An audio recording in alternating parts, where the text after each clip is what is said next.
Hi everyone, నేను మీ తన్వి.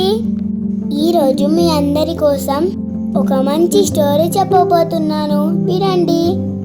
ఒక అడవిలో ఒక నక్క బాగా ఆకలితో తిరుగుతూ ఒక చెట్టు కొమ్మల మధ్యలో ఉన్న ఒక గూడులో ఉన్న పావురం గుడ్డును చూసి తినాలి అని దగ్గరికి వెళ్ళింది.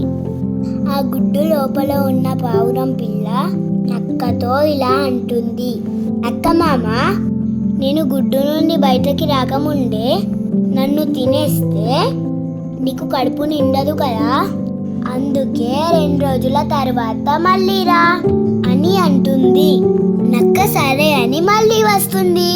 అప్పుడు గుడ్డు నుండి బయటకి వచ్చిన పావురం పిల్ల, నక్క మామ, నేనింకా చిన్నదాన్నే కదా, ఒక 10 రోజుల తర్వాత నేను పెరిగి పెద్దగా అయిన తర్వాత మళ్ళీ రా, అప్పుడు నీకు కడుపు నిండా ఆహారం అవుతాను అని పావురం పిల్ల చెప్పగానే నక్క నమ్మి వెళ్ళి 10 రోజుల తర్వాత మళ్ళీ వచ్చి పావురం పిల్లని చూసి, ఈరోజు నాకు చాలా ఆకలిగా ఉంది, నిన్ను ఎలాగైనా తినేస్తా అని నక్క అనగానే పావురం పిల్ల తెలివిగా ఆలోచించి తుర్రుమని గాలిలోకి ఎగిరి, అక్క మామ, నీకు ధైర్యం ఉంటే నన్ను పట్టుకో అని పావురం పిల్ల ఎగిరిపోయింది.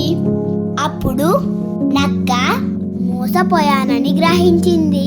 స్టోరీ అయిపోయింది. నా స్టోరీ మీకు నచ్చినట్టయితే please subscribe my channel. Thanks for watching.